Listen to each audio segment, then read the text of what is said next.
एक किसान पति पत्नी की कहानी। एक छोटे से गांव में रमेश नाम का एक किसान अपनी पत्नी गीता के साथ रहता था। रमेश मेहनती था पर किस्मत ने उसका साथ नहीं दिया था।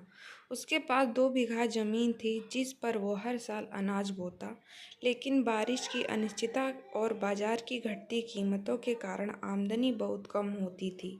गीता एक समझदार और साहसी औरत थी। वह पति के दुख को समझती थी और शिकायत कभी नहीं करती थी।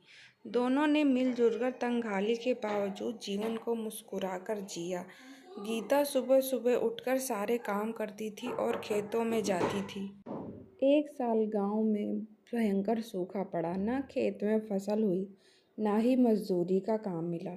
रमेश टूटने लगा। उसने सोचा कि वह शहर जाकर कोई काम करे, लेकिन गीता ने उसे रोका। अगर हम दोनों मेहनत करें तो गांव में ही कुछ कर सकते हैं, गीता ने कहा।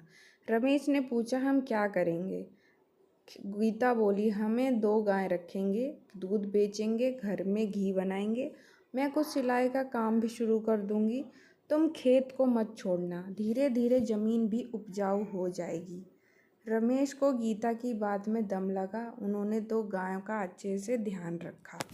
रमेश भी खाली नहीं बैठा। उसने खेत में जैविक खाद डालकर मिट्टी को तैयार करना शुरू कर दिया। 3 महीने में गीता की कमाई से घर का खर्च चलने लगा। रमेश ने अगले मौसम में जैविक खेती की शुरुआत की। इस बार उसे अच्छी उपज मिली। जैविक अनाज की मांग शहर में बहुत ज़्यादा बढ़ गई और रमेश ने सीधे एक व्यापारी से संपर्क किया। व्यापारी ने उसका अनाज अच्छे दामों पर खरीद लिया और उसका जीवन 1 साल के अंदर बहुत बदलाव हो चुका। धीरे धीरे उनका माल बाजार में बहुत ही प्रसिद्ध हो गया और वो अच्छा जीवन यापन करने के साथ साथ उन्होंने दूसरों के लिए भी कुछ कार्य। उन्होंने एक डेयरी की शुरुआत की जिसमें गांव की औरतों को भी काम मिला। गीता ने महिलाओं को सिलाई और दूध से बने उत्पाद बनाना। उसने घर में ही सिलाई सिखाने का कार्य भी शुरू किया, जिससे औरतों को भी रोजगार मिला और उनका जीवन में भी बहुत सुधार। एक दिन गांव में एक सरकारी अफसर आया जिसने रमेश और गीता के काम को देखा। उन्होंने दोनों को महिला सशक्तिकरण और जैविक खाद खेती के लिए सम्मानित किया।